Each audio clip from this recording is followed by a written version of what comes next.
From Toronto to Tokyo, and from Thonia to Syrinx, this is The Basement, your companion to the Ready Player One novel. Join our hosts each episode for complete chapter breakdowns and deep dives into the pop culture references through a series of challenges and homework assignments. The Basement is the Ready Player One podcast for people who love things. And now, please welcome Albert and the rest of the Gunchers for this week's episode.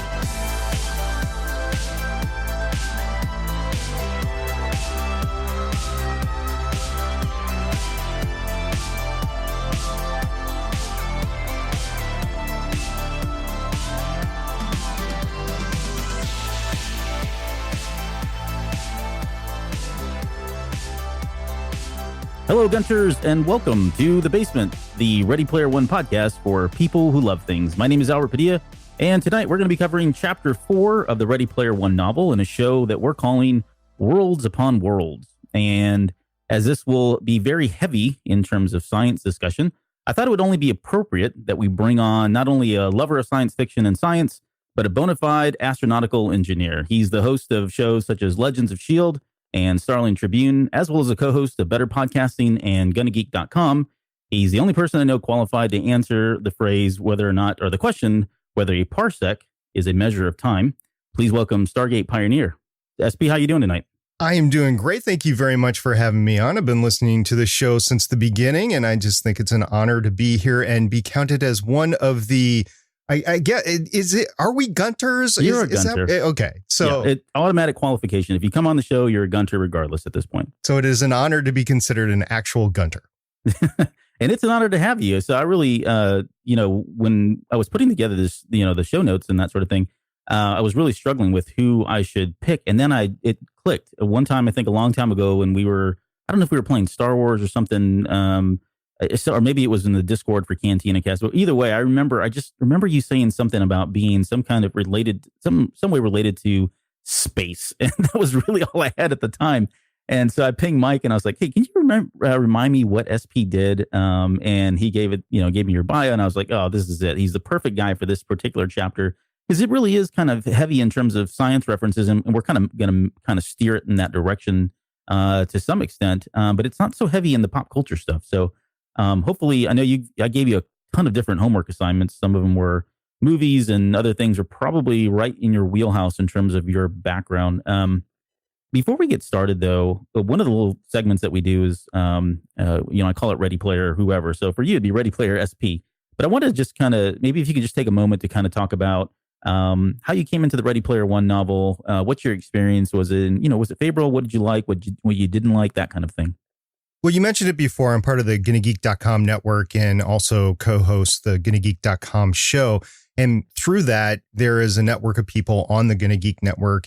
And a few years ago, everybody was talking about this novel, Ready Player One. Mm-hmm. And I did not at that point in time have time to pick it up. I was still slugging through the Honorverse sort of novels. It's actually a family of novels. And I actually haven't finished that yet, but it's a long one, let me tell you. And he keeps on, David Weber authors that, and he keeps on writing new ones. Anyway, I was talking about it to a co-host of mine at the time on the GonnaGeek.com show.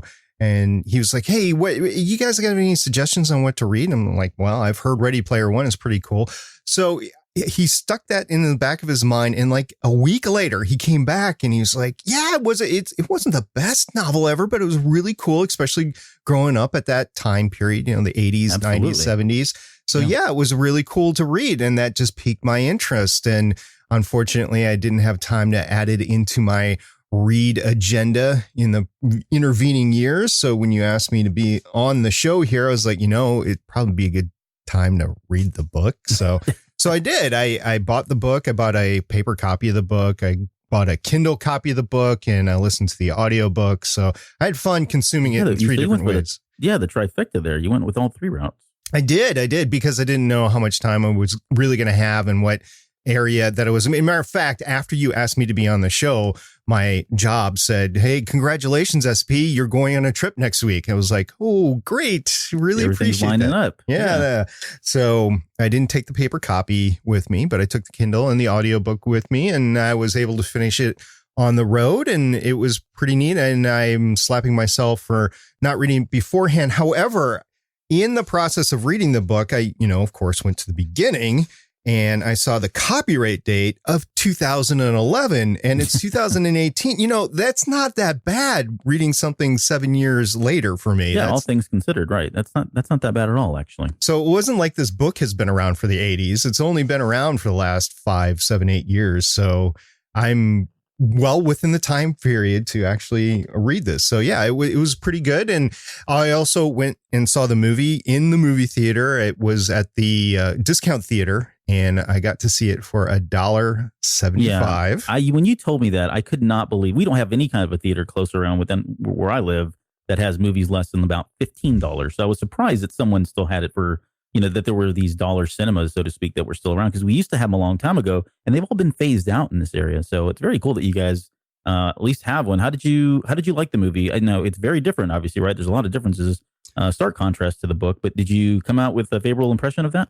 I did. I actually read the book and then I got halfway through, watched the movie, and then finished up the book and then replayed in my mind the notes that I took from the actual movie, because it is very different, especially like the key and the gates and how the whole contest works and everything. So it was very interesting comparing and contrasting the two. But because I hadn't read the book all the way through, I wasn't a book purist going into the movie. Like, the movie got it all wrong.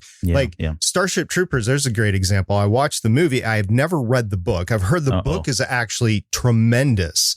But it really is. Yeah. I've never read the book on it, but I enjoy the movie because I was able just to go into it from an entertainment level and get some entertainment out of it. And you weren't predisposed to what you were, the content. Yeah. And the same is true here, where I wasn't really predisposed to it. Like Harry Potter, there's another example. I watched several of the movies and I'm like, you know what? I should read the books. And then I read all the books all the way through. And then I watched the intervening movies. I forget how many were left, 3, 4, something like that. And it was an enjoyable experience for me. Now that wasn't too far off, but there's been other things like Ender's Game and other movies that have been radically different book to movie. And just the way I consumed it might have been that I was okay with both, but I think both are entertaining on their own. They're not excellent pieces of work. They won't withstand any Academy acclaim or anything like that, but they are entertaining. Yeah. Yeah, for sure. Let's do this. So before we get into the main show, give me your 60-second pitch to qualify you, because I want our listeners to I want to qualify you as a astronautical engineer. I just want to make sure that we get. What is this, an interview after you asked really me to be on the show? Come on, we got to make sure to do this. So, what's your background more specifically here? So decades and decades ago, I actually went to school, got a degree in astronautical engineering, which is actual rocket science. It's a combination of space navigation, space bus design or systems engineering, as well as propulsion. My particular experience has been in propulsion, so to speak. But I do a little work with satellites too. So I started off with minor small sats, space telescopes, and I've gone on from there and worked in a variety of different items. And then I'm more in a management side, program management side, from a bigger strategic level right now. But I've always dealt with that. So from the actual space, like actual space stuff, I'm got decades of experience there. And then from a sci-fi perspective, I've always been into sci-fi. I saw Star Wars I'm trying to remember. I think Star Wars I actually saw in the drive-in back in the 70s with my parents. Yep. But I've seen all the Star Wars movies in the theater. I watched the original series with my dad on the TV, the original series of Star Trek, for example. I have been a fan of Battlestar Galactica, both iterations of them.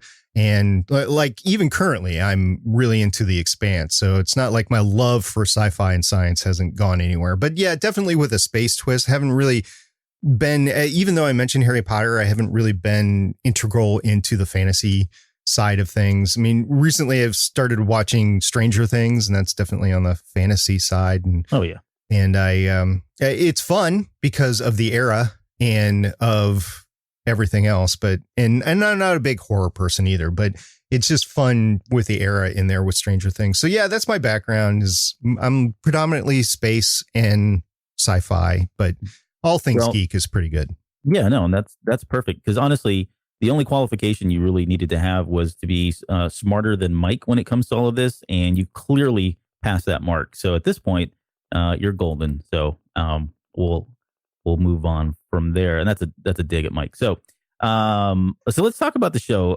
Let's talk about the book. So chapter 4, it opens up with Wade having left the basement chat room. And he's now back at the start of his Oasis class, his first day of school. I guess not first day, but the beginning of the school day. He finds himself in his world history class with a teacher by the name of Mr. A. And he describes Mr. A as wearing rim spectacles, a tweed jacket, elbow patches. And he said when he spoke, he somehow managed to sound like he was reading a passage from Dickens. And this kind of takes us to our very first pop culture reference in the novel for chapter 4. And I don't want to spend too much time on this because, to be honest, I'm not a big Charles Dickens fan. I think I read it in high school and college because someone probably told me I had to. But going back and looking at his work, there's a number of books in there that I think have been, I've either seen movie adaptations or I've read other novel adaptations of them. But I threw this question out there for you, and I don't know if you're a big Dickens fan or not, but is there any one book in particular that stands out for you as a favorite from Charles Dickens, or was this something that is he just not an author that you really, got into? Everybody's been touched by Charles Dickens, whether you realize it or not. That's a good point. In school, I had to read Great Expectations, and that was my first introduction into somebody that had serially wrote a book. Yeah, right. Yeah. Basically, they got paid by the word to throw a newspaper column in, and they wrote the story that way. And nowadays you get the same thing on blogs, but they wasn't the internet back then. I don't know, back in the 1800s. But yeah, Great Expectations was a great introduction actually to the literary world of Charles Dickens, but everybody's been touched by The Christmas Carol. I know a lot of people have either performed in or went to see an Oliver Twist play. And of course, if you're a sci-fi fan, you have heard A Tale of Two Cities quoted over and over and over again. It was the best of times. It was the worst of times. Yeah. Yeah. No, all good books. And I would say those are probably up there for me too. But I would say, and this is not a cop-out answer, but The Christmas Carol is probably the one I like the most. If I'm just picking a favorite, because there's so many adaptations of that we've seen over the years. And I mean, everything from the Muppets to, you name it. Every actor's probably been in some kind of either TV or made for TV movie, a play. The kids do it. It's just been everywhere. It's like, to your point, everyone's been touched by this particular story, and it's a really good story. I mean, the lessons that are in there, and really, appreciating what you have and that kind of thing. So, again, it's not the heaviest one. It's not Great Expectations, which I don't even remember. I know I read it. I couldn't tell you the first thing about it anymore. Pip. You remember Pip? Yeah, I do remember Pip. Now, right now, I do remember the name. But beyond that, that's about it. And this is from there, going right back to the novel. He mentions that from this point, he's kind of talking about the Oasis and the way these lessons are being taught in the public system, or in the Oasis public school system. And this is a really neat concept from the book that I just really love, because it not only takes away some of those things that personally I didn't like, being in high school or even college to some extent, where you're kind of, I always felt kind of confined. I was always around other people that seemed to be more adolescent and pubescent than I was for, 9 to 12 hours a day. But Wade, he mentions that these teachers that are all they're really good in the Oasis public system because they don't have to deal with all that crap, right? They don't have to be the babysitters or the disciplinarians, as he says in the novel. They can just teach. And when you can just be, when you kind of remove those barriers, it makes sense that you would tend to attract people that are really in this because they love it, because they love to teach, because they want to improve lives. And as a student, again, you don't have a lot of the other stuff that's going on. And so from here, we get immediately another really quick reference. And I think we've talked about this already on a previous episode, I think with Crowley from Bad Gamers Anonymous. But it says he's talking about the Oasis, saying it was a lot easier for online teachers to hold their students' attention because here in the Oasis, the classrooms were like holodecks. And so you mentioned it earlier, and so I'm going to go on a limb and say that you are probably a Star Trek fan. But I wanted to just get your thoughts really quickly on holodecks and that technology. And I think you had mentioned, I don't know if it was now or before we came on the air, but we were talking about Star Trek: The Next Generation. But was this something that whenever that came in on the show, was this something that you were really looking forward to? Like, oh, here's another holodeck scenario or another holodeck scene, or they're going to go into the holodeck. I wonder what they're going to do this time, kind of thing. So the holodeck is a double-edged sword because it allows you to do so much, but it's in a fictitious world, much like the Oasis or the Matrix or whatever you are, the framework in Agents of S.H.I.E.L.D.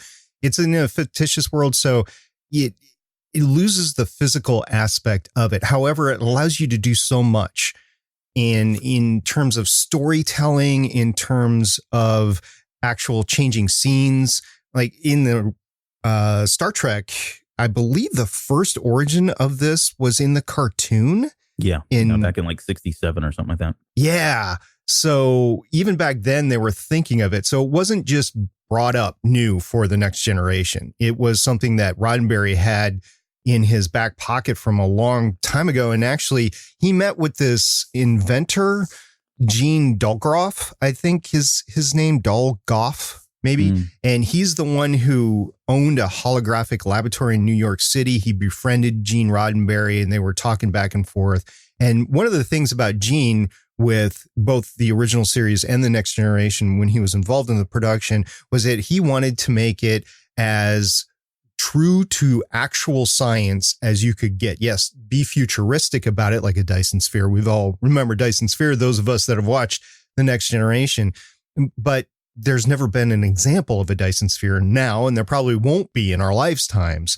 But a holodeck is something that was coming along. And as a matter of fact, we're getting close to it. And I'll get into that in a second. But for the purposes of the Next Generation, you were able to do like the Sherlock series, the Moriarty sort of episodes, the storylines. You were able to, one of my favorite scenes is actually from, I believe it's Generations, when they're on that actual sailboat in the holodeck. Now, they are actually on a sailboat in real life, but in the terms of the movie, they're in the holodeck.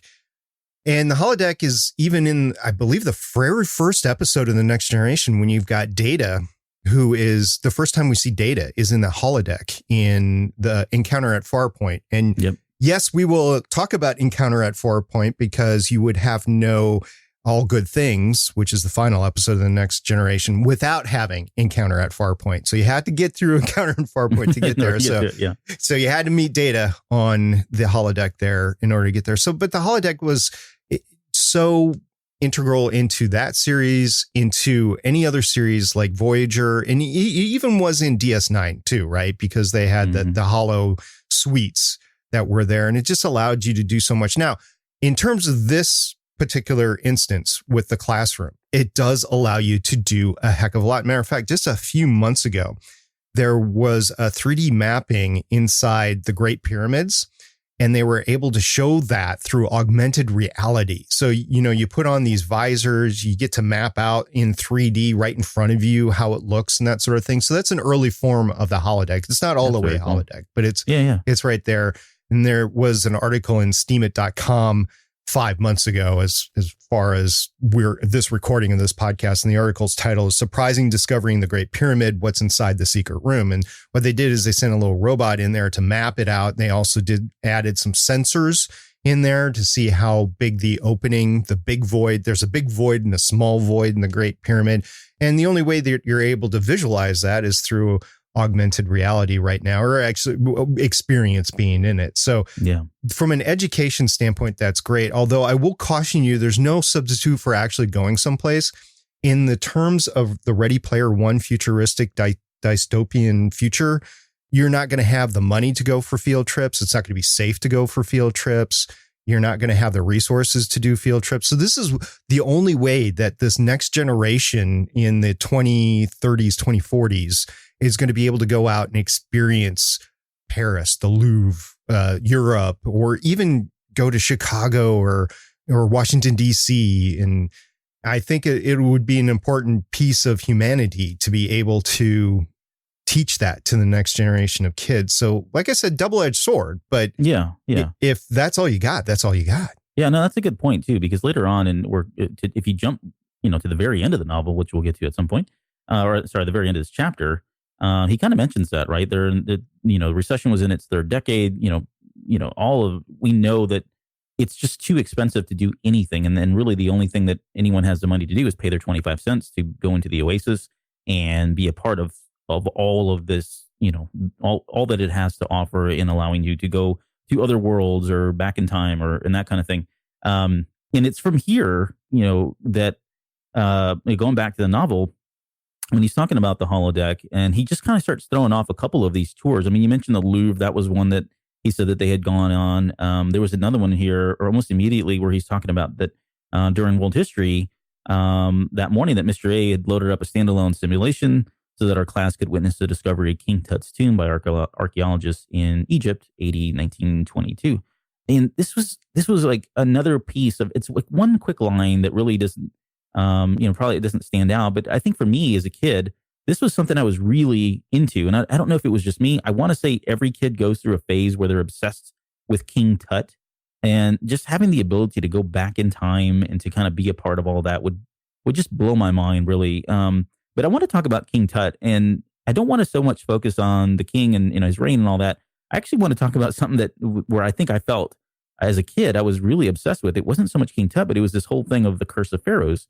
And growing up in the late 70s, mid to late 70s, and then obviously in the 80s, this was something that always came up. It was either like on That's Incredible. I think they did a show. If you remember that show, there was one they did there. Dude, I remember In Search Of. So In Search Of did it as well with Leonard Nimoy. But this was talked about, at least at that time. It was very much talked about, the Curse of Pharaohs. And what it said was that anybody who would come in, and it doesn't necessarily apply to King Tut, right? It applies to any pharaoh tomb. But there was this kind of overarching curse, if you will, that was placed upon anybody that went into the tomb, because the idea here was that there was no way for, I guess, the kings or the spirits or whoever to determine whether or not you were an archaeologist or a thief, right? In the eyes of the pharaohs, you were invading their property, invading their territory, and you were pretty much one and the same in that manner. And the minute you left the tomb, had you gone in, that a curse would be, bestowed upon you, and it could make it manifest in a couple different ways. But so before we get into some of the specifics, because I have a couple here that I just jotted down from that I remembered, and then obviously had to do some research on. But was this something that you were familiar with, or the Curse of Pharaohs? Did it catch your attention, or was King Tut ever something that you obsessed with as a child? Oh, yeah. King Tut was big news when I went to school. It was something that was really taught in our history class of the world history and where society really evolved from. Because really the Western society that we're a part of evolved from the Nile area and the Egyptian area and the Pharaohs. So this was something that really caught our attention when we were younger. We were like, King Tut, ooh, the tomb. And we were able to see color photos in our big, huge, history textbooks. And in the overhead projector. Yes, with the actual, slides that you had, the transparencies that you threw down there.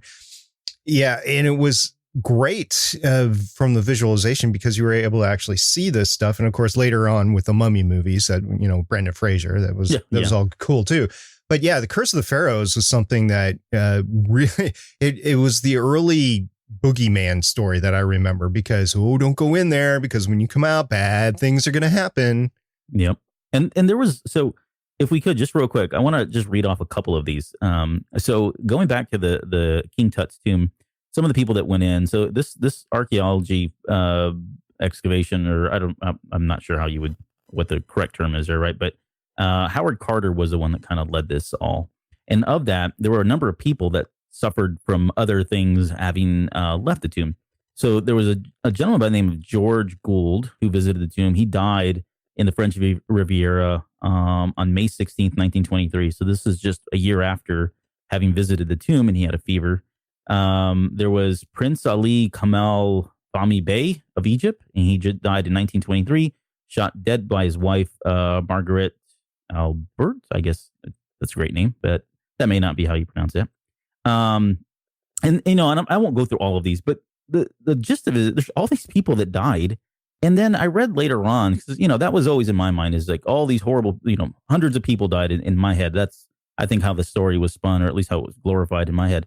But then come to find out, I was just kind of reading up on this, and it says there was a study that shown that of the 58 people that were present when the tomb and the sarcophagus was opened, only 8 actually died within a dozen years. And everyone else did die, but they all died of natural causes and, obviously from getting older and that kind of thing. But that's not how I remember it. I remembered it maybe a lot worse than this. And it was something that was scary to me as a kid, that, that if I ever did go to Egypt, I was not going into any of these tombs. I wasn't going to visit the pyramids because for fear that this would happen. And maybe that was the whole point of it, right? Maybe that was the whole point of that curse and that tall tale, I guess, if you want to call it that, to keep people away, to ward people away from invading, the tombs, or deter any thieves from going in and robbing them of that. So, any final thoughts before we move on from either King Tut or the Curse of Pharaohs? Oh, just that I'm looking forward to new discoveries within the pyramids, because we're going to find new discoveries here and there, because they're not completely mapped. We have no idea what the whole thing looks like. Unless we actually tear it apart, we'll never really know.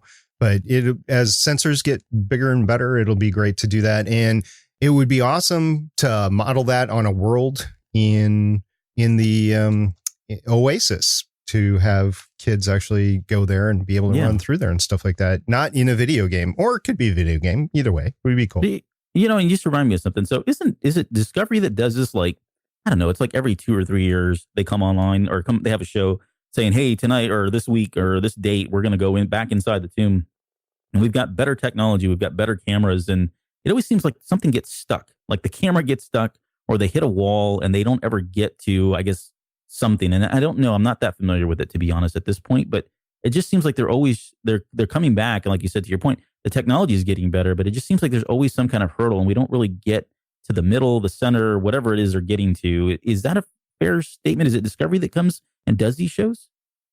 It could be anybody, really. I didn't necessarily know if it's just the Discovery Channel. It could be the History Channel. It could be National Geographic. Yeah, it could be PBS or whoever's doing it. Yeah, somebody always goes in, and they did. Matter of fact, that's the crux of the article that I was just talking about, was they were going in with new non-invasive sensing techniques and trying to find out exactly what was going on, because the existence of these entrances, these extra entrances, it's not a secret, but getting into a certain point past where it is. And then you don't want to disturb it, because it is an actual artifact. And if you disturb it, then it's like these rock formations that kids go out and disturb. They've been that way for millions of years, and some kid kicks it over and it's gone now. And it's like, well, why did you do that? Now nobody else can actually enjoy it for the rest of their lives. And, as a kid, you're like, well, I just wanted to kick something. Yeah, I was like, I want to kick a rock. Yeah. That's what we do as kids. Yeah, that's right. So this kind of not the rock kicking, but the exploration kind of segues into our next pop culture reference. And he's now talking about biology class. And again, this is all still within the Oasis, and he's kind of talking about how amazing it is to be able to kind of do these different things that you can't do, in today's real world. But he says, in my next class, biology, we traveled through the human heart and watched it pumping from the inside, just like that old movie, The Fantastic Voyage. And I always thought this part was funny, because he calls The Fantastic Voyage old, and yet, every other movie that's referenced in the book, relatively speaking, compared to the year that he's in right now, they're all old, right? This just happens to be a little bit older, but all these movies are old, and they should be. But nonetheless, so for the homework, I had asked you to watch The Fantastic Voyage, and I was surprised, and don't take this as a slight, I was surprised you owned this from what I saw on Blu-ray. Is that correct? That's right. I picked it up out of a bin one Black Friday or whatever. So I have The Fantastic Voyage in Blu-ray, and let me tell you, it's not any better in Blu-ray. So don't spend the extra money if you are looking for watching it in HD versus SD. Yeah, SD is probably just fine. It's just fine. But yeah, I've got it. And I watched it in preparation for this podcast. And it reminded me that wire work was a lot different in the late 60s than it is now. Yep. And that in 1968, I believe this was made. I think it was 66. It was 66. Anyway, Raquel Welch was, for a female character in 1966 or 68, whenever this was put out, she did okay. Yeah. You know, she was actually pulled off a little competent, although she had a little struggle outside. But the visual shrinking technology and the depiction of that, I got a little mixed up, because there's a scene at the beginning where one of the protagonists, I think Stephen Boyd, the character that Stephen Boyd plays. Anyway, spoiler alerts. We're going to spoil this movie. So if you haven't seen it, well, here's your warning. This is not a huge spoil. Anyway, he's in a car and he's being taken to this secret location. And so he has a couple of guards and a driver with him, and they're trying to keep him safe. It's not like they're abducting him or anything. So they park this car in the middle of this lot, and then they get out and they say, "Oh, just wait right there."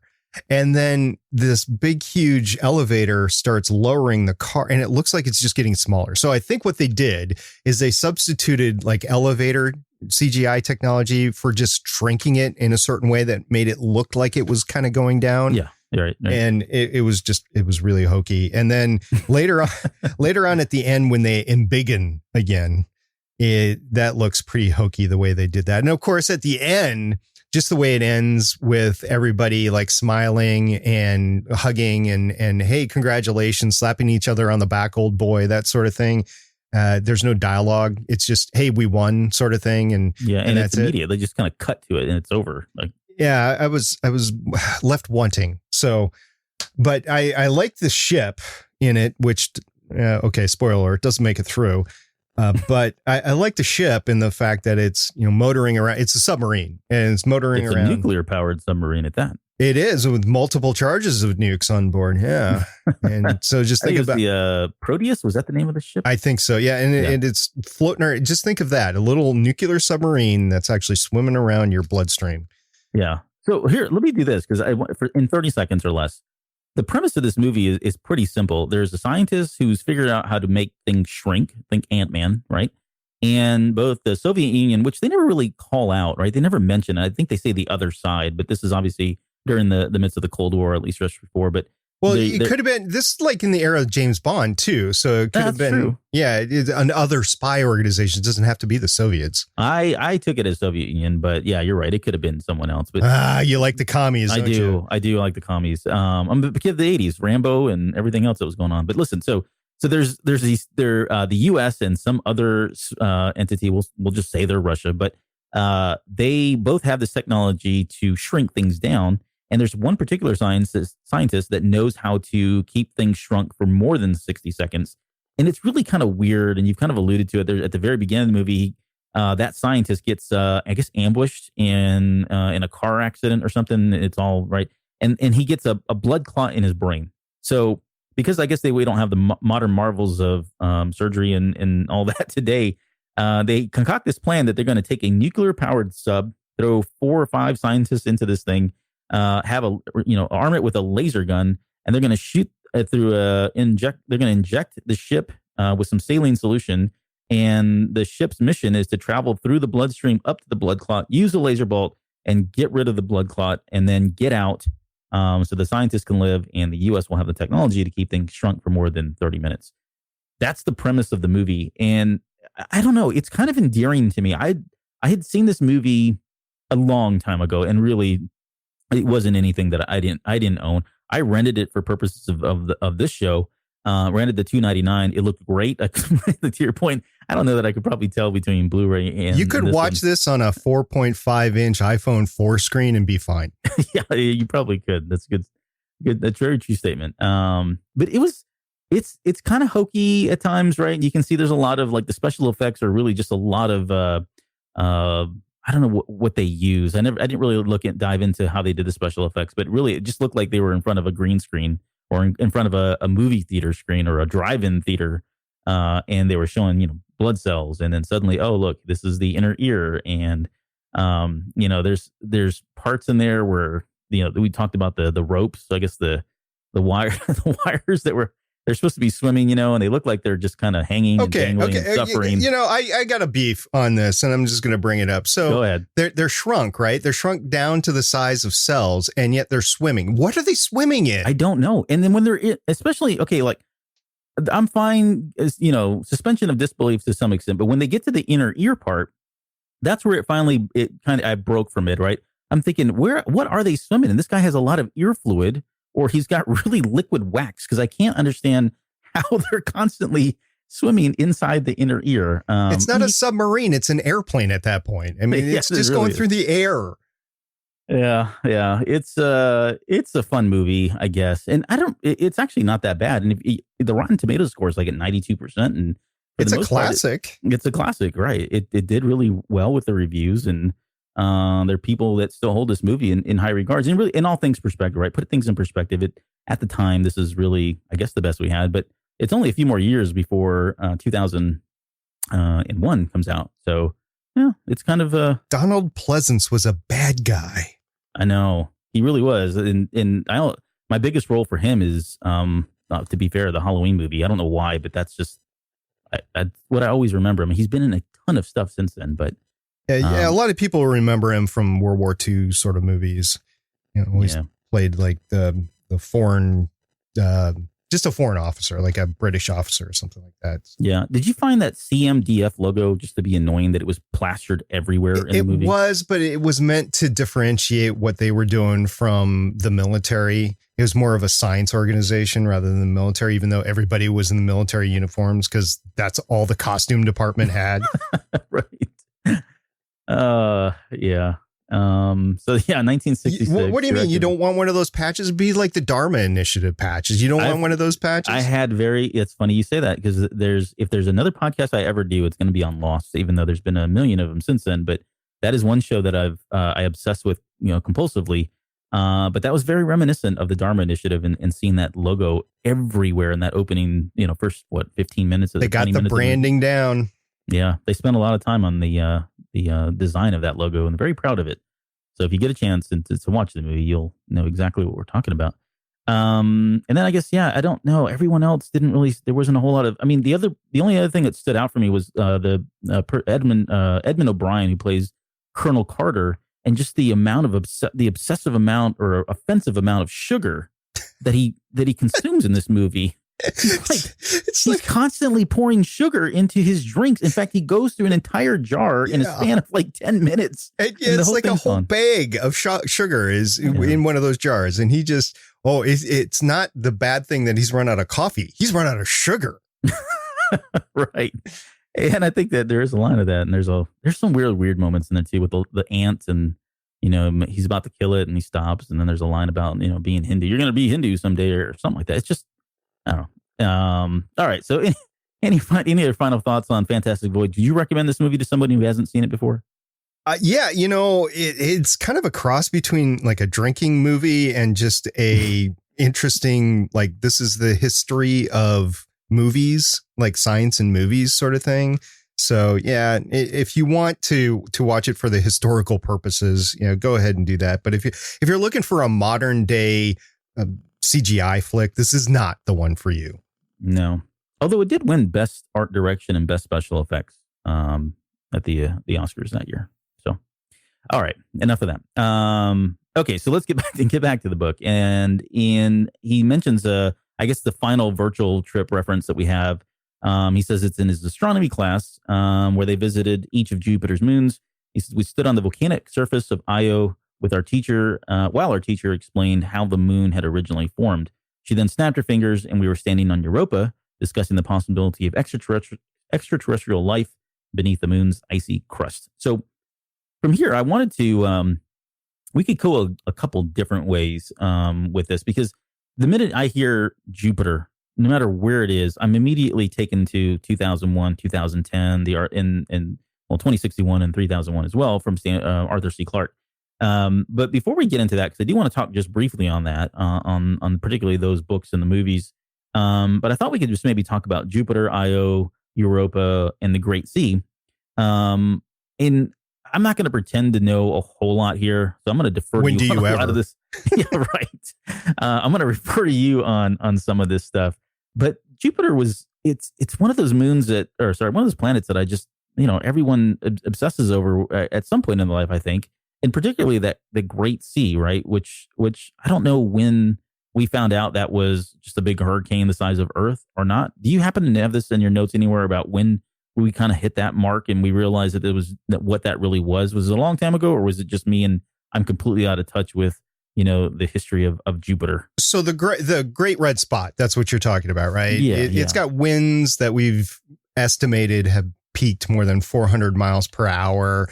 And there's people that have said they have seen a big spot on Jupiter as early as the 1600s, right? But it's unclear whether they were looking at what we call the Great Red Spot now, or whether that was a different storm. So we don't know that, but we know that it's at least been around for the past 150 years. So we've been tracking the same storm for sure for 150 years. Mm-hmm. And there's speculation that it's been around for a lot longer than that. Now, what's causing this is anybody's guess. There's speculation that it's actual upper atmosphere interfering with solar winds and solar radiation, like the UV, is actually causing the differentiation in the coloration of the red spot. Different chemicals like ammonium hydrosulfide is chemically changed to look differently. And I don't know. That's a good question, but it's going to be going on for a while longer. I do know as well when the the Shoemaker-Levy comet impacted Jupiter, they were really looking at the impact of the global storm system, the global gas systems. And so because Jupiter is a gas giant, there's probably some mass at the center of this thing, but the biggest part of it is actual gas. So that's what you're looking at right there is gas. It's not actually a storm on the surface. It'd be like a storm on a high cloud on Earth here. Yeah. And so in preparation for the show, I was just kind of running across some articles, and we can talk about the Juno mission, but there was one thing that stood out to me, and this was pretty recent. February of this year, there was an article on space.com that said Jupiter's Great Red Spot could disappear within 20 years. Yep. Which I thought was fascinating that suddenly that, didn't seem like that far away, that it's just going to go away because it's been there forever, right? Right. I mean, it's basically just a big storm, and cyclones here on Earth, they don't last forever. So they peter out over time. Yeah. So I don't know. This could go on for, like, if it's an actual gravitational effect through the moons or something like that, is causing a whirlpool in the gases on the surface, the gas surface of Jupiter. It might stand to be around a lot longer than it is right now, but I don't know.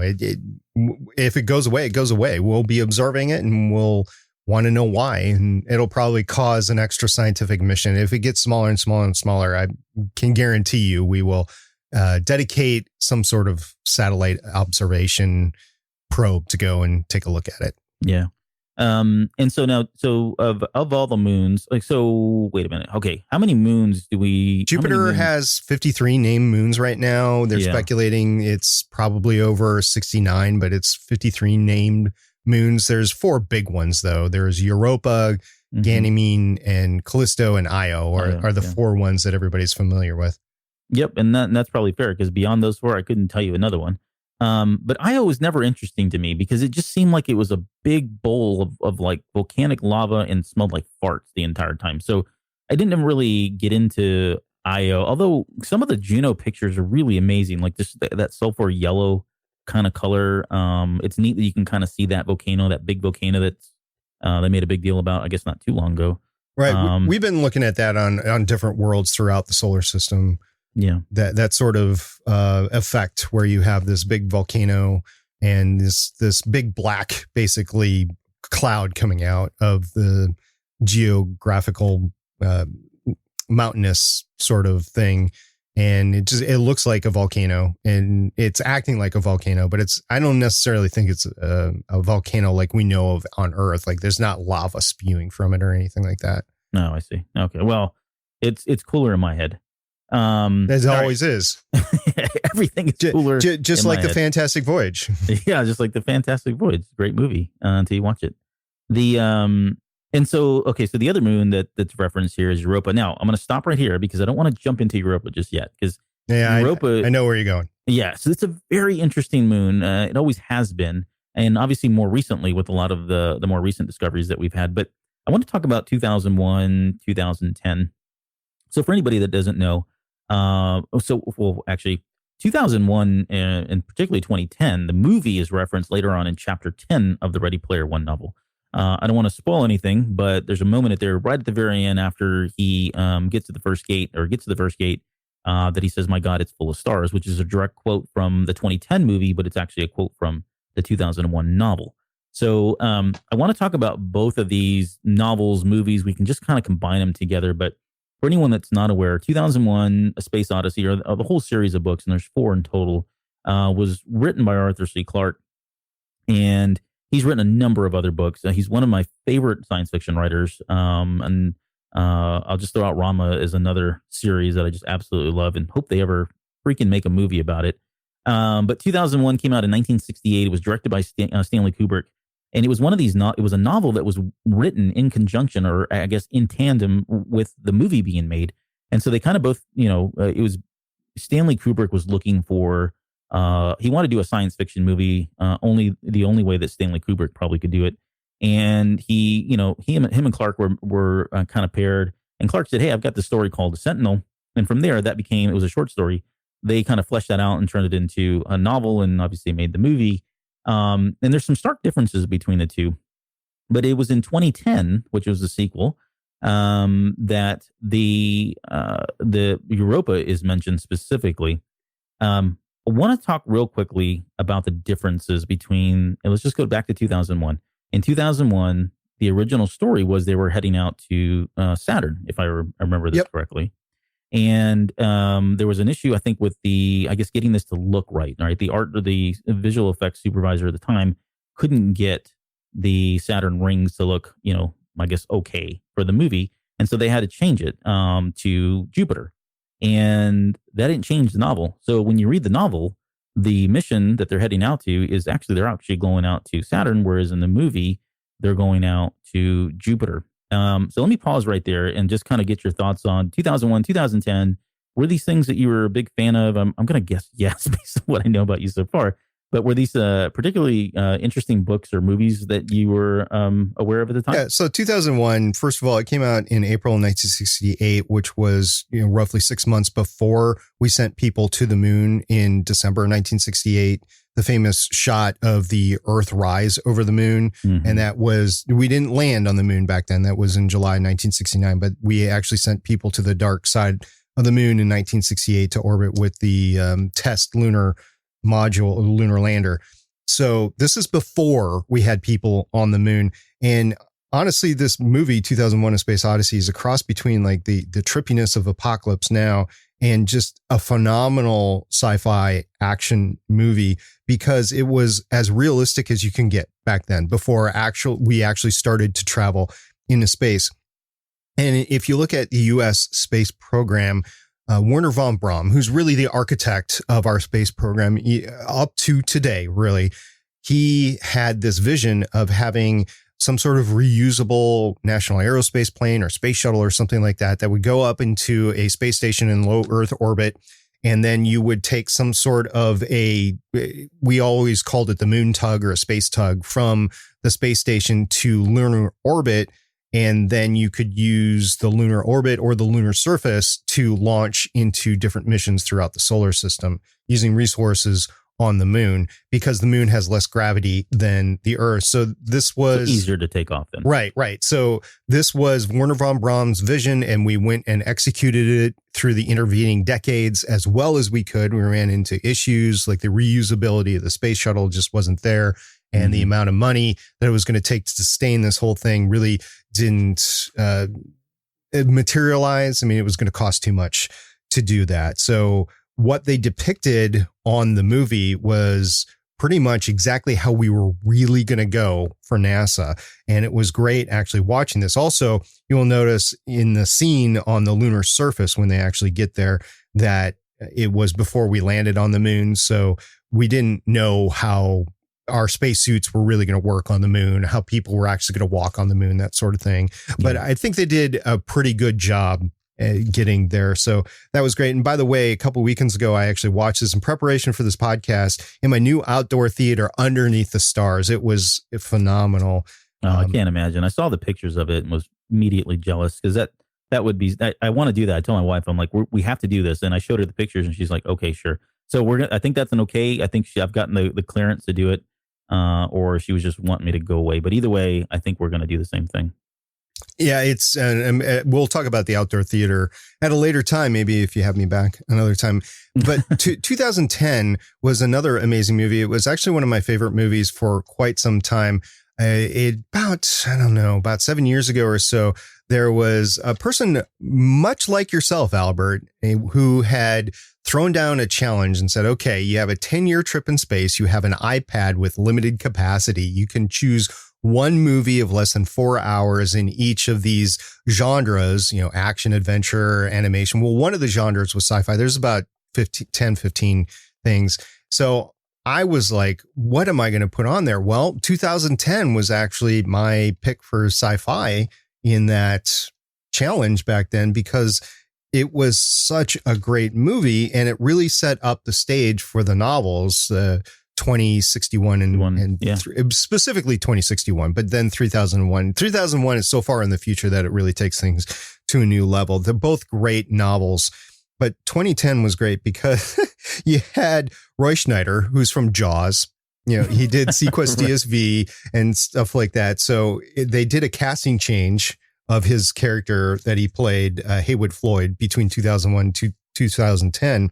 And Roy Schneider as Haywood Floyd gets to go back up to the Discovery, which had malfunctioned in some way, shape, or form. Not the Space Shuttle Discovery, by the way. It's the Discovery spaceship in 2001.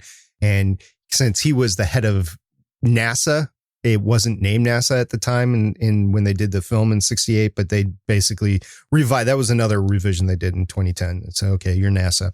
So he goes back up and John Lithgow is there. He's the chief engineer of Discovery 2. So he goes back up there. It's trying to get the Discovery up. You got Helen Mirren in the show. I mean, it's kind of hokey when you go back to it to watch the technology at the time, because this is supposed to be 2010 and the technology is like 1980 or 1984. 85. Yeah, 84, somewhere around there. Something like that. But it's basically like the Aliens flick, same time frame as Aliens first. So same sort of technology. Matter of fact, it even sounds like the same lift when they're launching the pod as is the one from Alien. Yeah, the crane. Yeah, and that's used in a lot of different other movies, games. I've heard it everywhere now. That particular sound effect's used in a lot of different other places.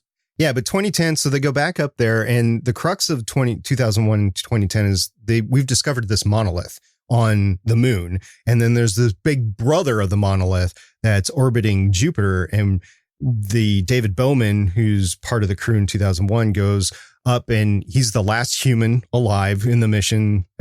There's a whole HAL 2000 or 9000 AI thing that happens, so it's a little bit of a horror flick right there. But David Bowman reaches the monolith, and the last thing he says in the novel, which is not in the 2001 movie, but they do state it in the 2010 movie, is, my God, it's full of stars. And that's because when he reaches it, and they depict it in 2010, that when you start to touch it, it starts to activate basically, and it looks like a bunch of stars that are thrown around there. Well, anyway, where you wanted to go with Europa is the monolith actually presents a message to mankind through HAL 9000 on board the Discovery. Basically says all these worlds are yours except Europa. Attempt no landings there. The Jupiter is basically imploded to become a mini star, and then it starts this new micro solar system. And then on Earth, you have two suns. You have the Jupiter sun, or the Jovian sun, and then you've got the solar sun that's always been there. So there's no night on Earth anymore. So it really affects human society, and it really sets it up for 2061. But great movies. If you've never watched them, go back and watch both of them. Like I said, 2001 does get a little bit trippy at the beginning and at the end, but it's worth a watch. And then 2010 is more of an Alien style flick. Yeah. And it really and I would say it goes so far as to say, pick up 2061, because that book is is actually really good. And Lucy's in the Sky with Diamonds. Yeah, and they're trying to land on was it an asteroid or no, not asteroid, comet? And I forget which Halley's Comet. It's Halley's Comet. It's Halley's Comet. Yep. And then, like you said, 3001 takes place so far in the future. But one of the cool things that came out of all of these novels, I always thought, was the science. Arthur C. Clarke, in particular, a lot of the things that he predicted, a lot of things that he wrote about that were maybe theoretical at the time, or just theories of how things would work, or just I don't know, just ideas that he had, have all come to fruition, right? And you can go back to 2001, the movie, or even just the novel, because they don't really talk a whole lot about it in the novel. But in the movie, there's like the video teleconferencing thing. That's, we see that today. We have that today, and we've had it for a number of years now. TVs in the back of the actual space plane of the seat. Yeah. That was in 1968. There was no way that was going to happen in 68, yet they depicted it, and it happens today. I mean, basically it's an iPad in the back of a seat. Yep, absolutely. But there's a lot of other examples, which we won't get to because we could spend all day on here. But I want to talk about HAL, because you mentioned him, HAL 9000, which was the AI. So it was the computer that was on board the 2001, and the whole mission kind of goes awry because of this computer, HAL 9000. And I wanted to talk about maybe just the origin of his name, and I don't know how much you know about this, but for the longest time, like I want to say in the 80s, especially when 2010 was around, there was a lot of debate about whether or not HAL was really a play on IBM. Because if you take the letters IBM and you go back one letter, I becomes H, B becomes A, and M becomes L. And IBM was one of the companies that helped out with the 2001 movie. And it wasn't until years later that I think Arthur C. Clarke and Stanley Kubrick both came out on record as saying that, hey, yes, I get it. It sounds like it could be IBM, but really it wasn't. They were actually, pretty helpful when we were making the movie. And it's funny because there's a cool bit from IBM. They're on record as saying during production, it was brought to IBM's attention that the film's plot included a homicidal computer, but they approved association with the film that it was clear that any failure is not related to their products. Basically saying, look, we're IBM and we wouldn't never be associated with any kind of homicidal computer because we just make really good products. So touche to IBM. But was this a character that stood out for you, the HAL 9000? Yeah, I mean, people talk about HAL open the pod bay doors, HAL. That's a famous line from the movie. Everybody knows it, whether or not you've seen the movie.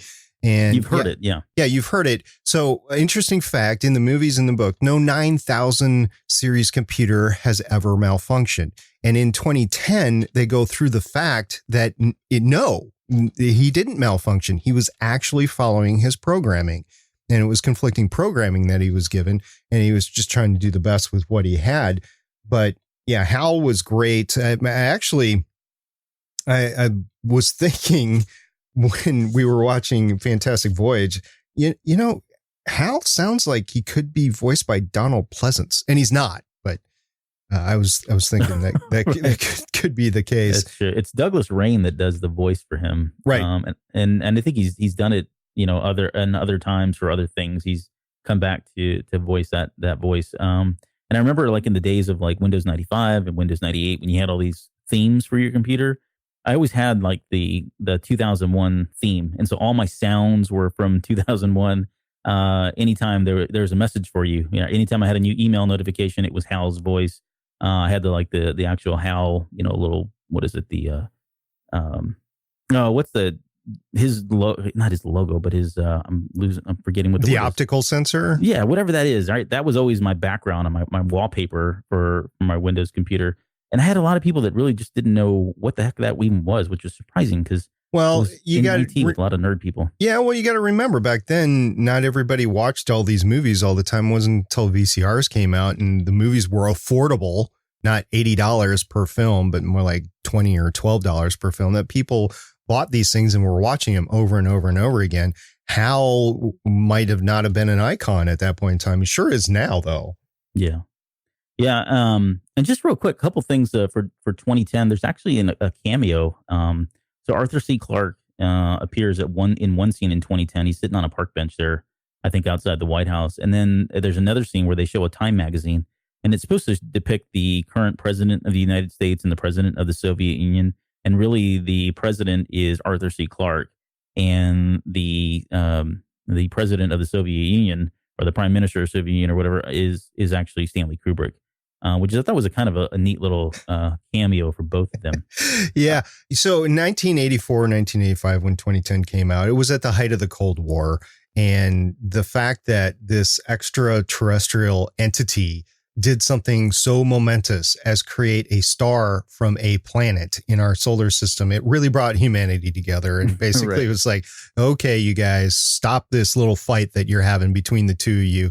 And they were ginning up some sort of fictitious crisis on Earth that they were, having a blockade over or something like that. And it's just, everything went away. When you got something as big as a planet becoming a star because of intervention by something else, it kind of gets your attention.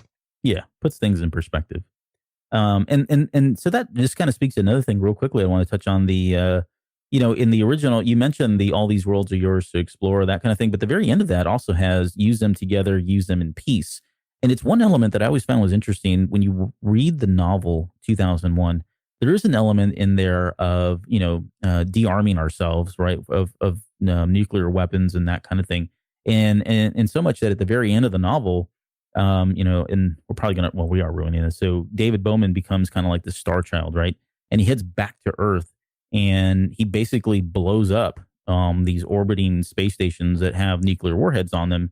And there's kind of this message there, right? That you don't get in the movie. In fact, they don't really touch on it in 2001, the movie, much, but it comes back up again in the 2010 novel. And that's kind of to your point what you're mentioning, where, that message says, hey, you guys need to cool it. There are other beings. Things are much bigger than just, your one little, water planet there.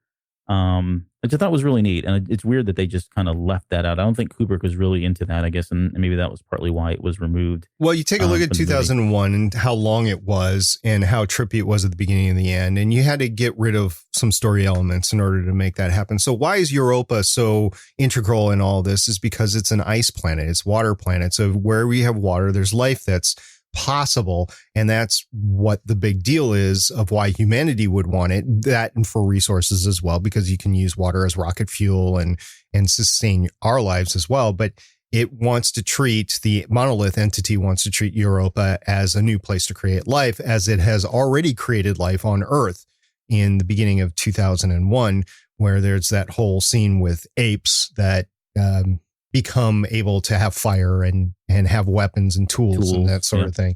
Yeah. So that is why Europa is protected, is because they want to actually create a new society. The monolith wants to create a new society there, but it's all give and take because there's actually life forms in the Jovian gas clouds, which so they weighed, are they going to, the monolith weighed, is the Jovian life forms going to go anywhere or not, versus the burgeoning life on Europa, and it chose Europa over Jupiter. And that's interesting, a weight of who's the better life form to invest in. But then there's Ganymede and Callisto, which are also in 2061. And that is where humans go to create their societies, on Callisto and Ganymede. Ganymede, by the way, is bigger than Mercury. So it's the biggest moon in the solar system. No. Yeah. Did not know that. So Europa, do we think there's life there right now? Or do all signs point to there actually being life on Europa right at this moment? There's possibilities of it. And, if life actually generates itself on Europa, it can generate itself anywhere. It's the same reason that we're searching for life on Mars. If there's life on Mars, could there be life that happens anywhere? And then where does life begin? And so these are all questions that we're trying to find the answer to, and why it's so important. Not just can we go there and live, but can life actually originate in different locations? And we have this great play box right here with our solar system to find the answers out, rather than going light years away to another solar system and seeing if there's people or life forms that have evolved over there as well. Yeah. All right. So any final thoughts around the 2001 series of novels or the movies themselves? So if you want to watch 2001 and 2010 and then read 2061, that would be great. It might cause you to want to read 3001, which is a good book on its own. It's just, like I said, it's so far in the future. Yeah, you almost don't have to read all the other ones, right? No, you don't. not anymore. But 2061 is amazing, and it's the premise is really neat that Chinese actually are the lead in exploration, starting with that. So yeah, 2061 is a great read. I would heartily recommend it. Yeah, absolutely.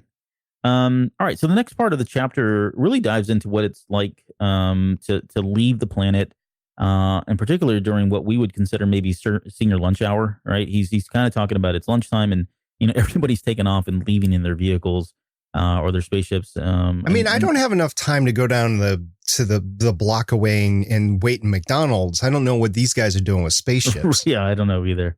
But they are leaving in different kinds of interstellar travel or interstellar vehicles, right?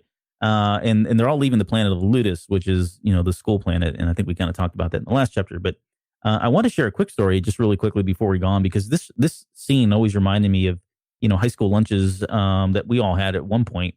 And I shared my lunches with Will, who was on our first 2 episodes of The Basement. We grew up together. We were in high school together. And I'll make this real quick, but my very first car was a 1983 Renault Alliance.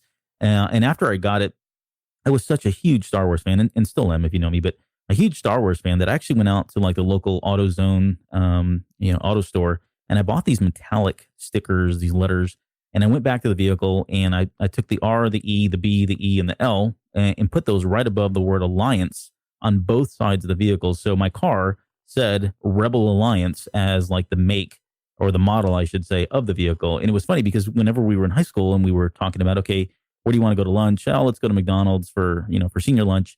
Do you want to take the Rebel Alliance? And that became this running joke. People would ask me, hey, where's Rebel Alliance today? Or did how's the Rebel Alliance doing? And they all knew I was a Star Wars fan.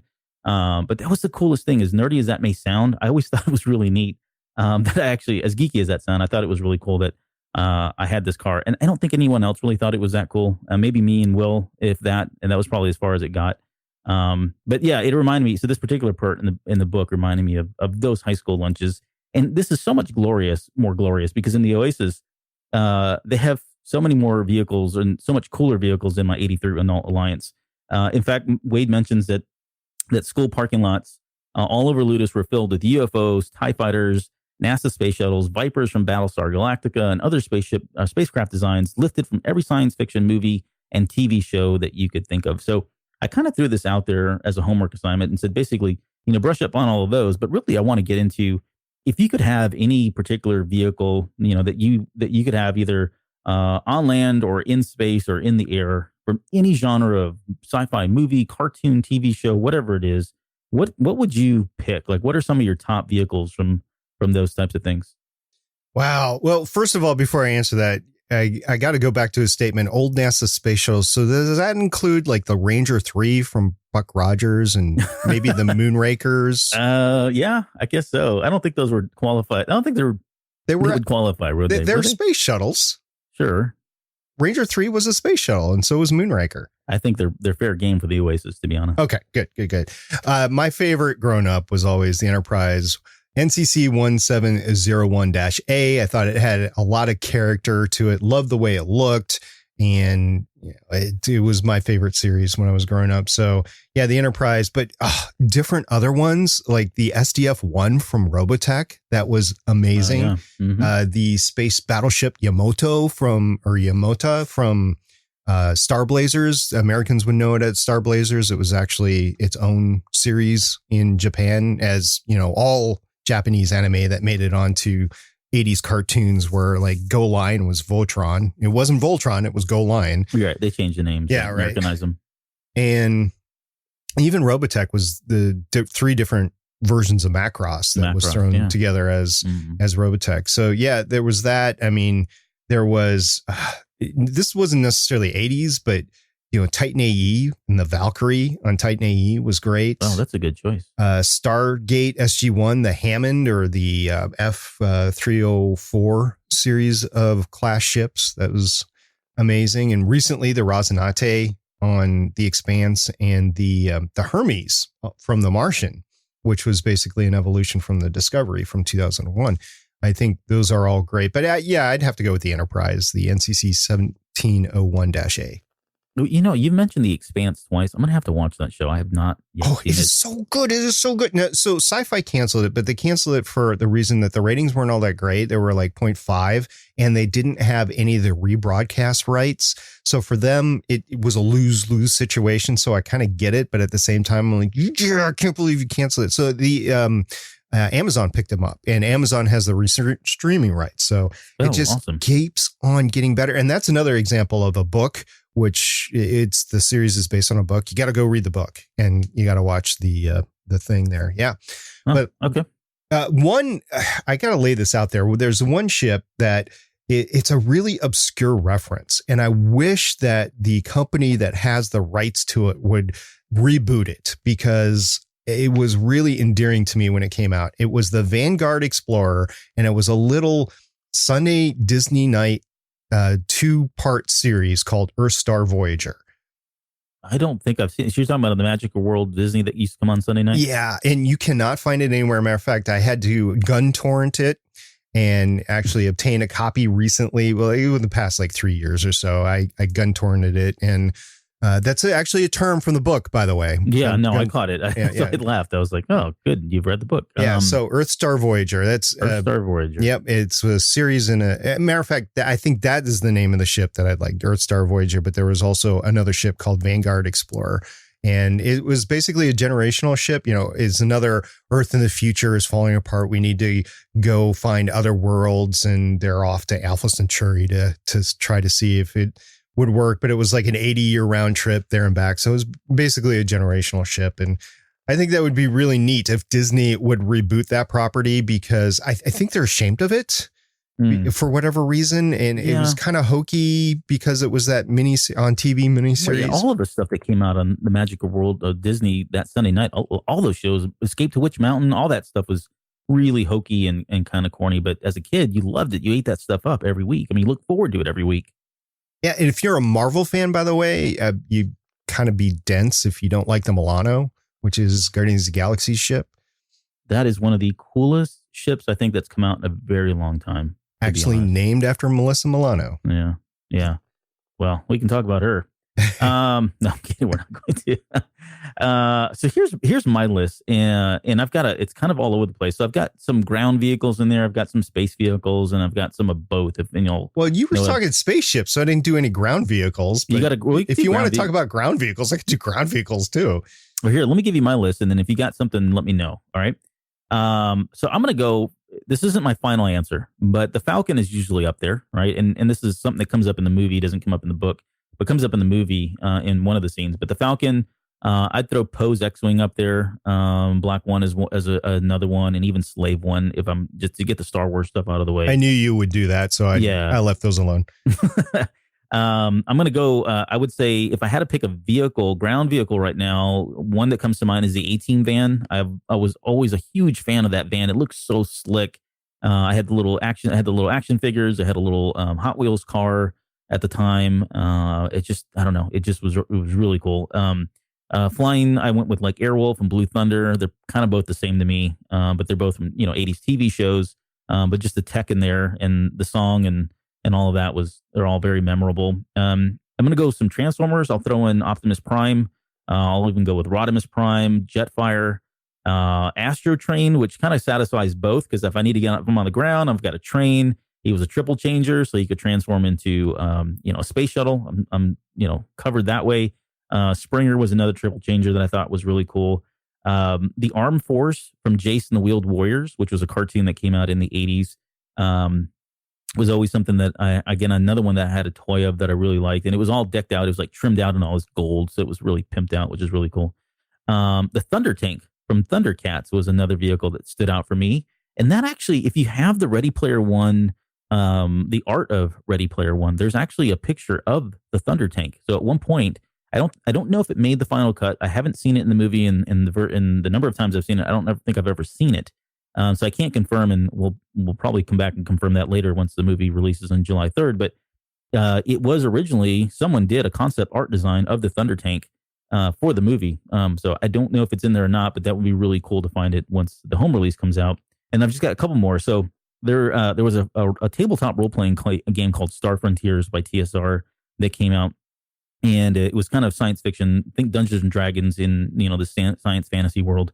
But there was one vehicle called the Explorer, which basically was this huge SUV, and every one of the wheels had its own dedicated engine to it. So it was a massive vehicle, but the way it was always described, and if you played any of the modules, once you got one of those, so it was a Jawa sandcrawler. It basically was a Jawa sandcrawler, yeah.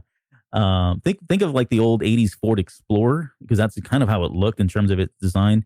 But again, it was every wheel, it had to have been, 48 inches tall. And there was an engine dedicated to each one. They were running on their own little motor, which is really neat.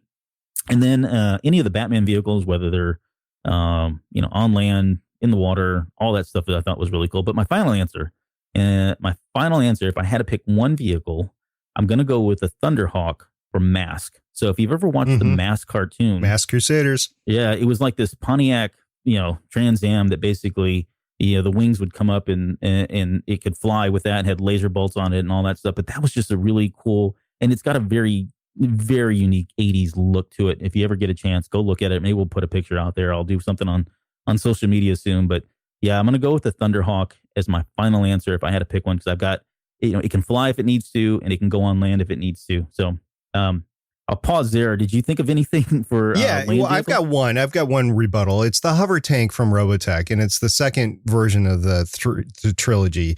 It's the hover tank. It's, yeah, if you're going to do a land vehicle, hover tank, that's what you need. So let's segue into the next part of this, because I want to talk about space shuttles. If you had to pick, I don't know if I want to say if you had to pick a space shuttle, because honestly, they're kind of all the same.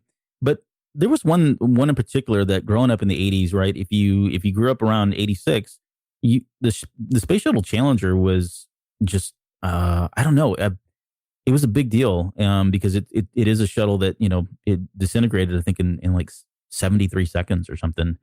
How vivid was this to you as a kid? Did it have a significant impact on your life when the shuttle blew up? Yeah, so I was in class and university. Exactly. Everybody was watching it. They were broadcasting it in our classrooms. Right. Well, it wasn't being broadcast, but as soon as it happened, word got out, and then I believe Reagan actually went on TV and he actually announced it from TV, but it was live. It was the first teacher that was going into space. So there was kids that were watching it, and it was the first return to space is dangerous. This is not a regular occurrence. And this gets back to the von Braun methodology of getting into space. You're never going to get to that airplane version where you take off from a runway, you go into space and you come back down. Not with the technology we had on the time. I know that Elon Musk is trying to do that with SpaceX right now, trying to bring down that cost with the reusability of the first stage of the boosters. And he's going to drive costs way down, but it's not going to be down enough. It's not going to be like you're not going to go to a counter and pay as much as you would for an airline ticket and be able to go into space. Not for the next few decades, at least. Yeah. But we're going to get closer to that. But yeah, Challenger was the first realization that this reusable shuttle is not going to work as much as we wanted to. To get a little technical, it was operating beyond its specifications. They launched it in a temperature that was colder, and it caused the O-rings to shrink enough that allowed a passage of the heat transference through that joint. And it caused a leakage in the rocket, which then caused the rocket to blow up, basically, eventually. So the rocket was the shuttle system was functioning as it was designed to. Just wasn't designed to launch in that cold enough weather. I mean, nobody thought it was going to have to. It was going to be launching from Florida. It wasn't going to be freezing whenever it was going to be launched. Yeah. So, okay. Yeah, we all learned what O-rings were, really quickly. That was, that's how everybody was talking about at the time. Right. And it was just a big thing in space. It caused a lot of safety return to safety things. And I think SpaceX might get there as well. When they think they have everything thought out and they're going to have an accident and it's going to cause them to have to reevaluate the safety on their Falcon rockets. But until then, I'm going to enjoy what we have. I just hope it doesn't happen with a manned capsule on top. But yeah. And we should point out it's one of two shuttles that blew up. The second being the Columbia in 2003. I remember when that happened, and it was just as tragic, if not more, because it was a second time, right? But for going back to the Challenger, I still have my Time magazine from the time when it came out. I've kept that ever since I was a kid because it just had that profound of an impact on my life. And I've got some newspaper articles and clippings that I kept from it as well. And I do want to end this just kind of on this particular segment on a happy note. We know that you mentioned Krista, I think it was McCullough or McCullough, last name. Yeah, so she was the first teacher that was, going to be hidden out in space. And the story goes, they had this new program that Ronald Reagan had kicked off.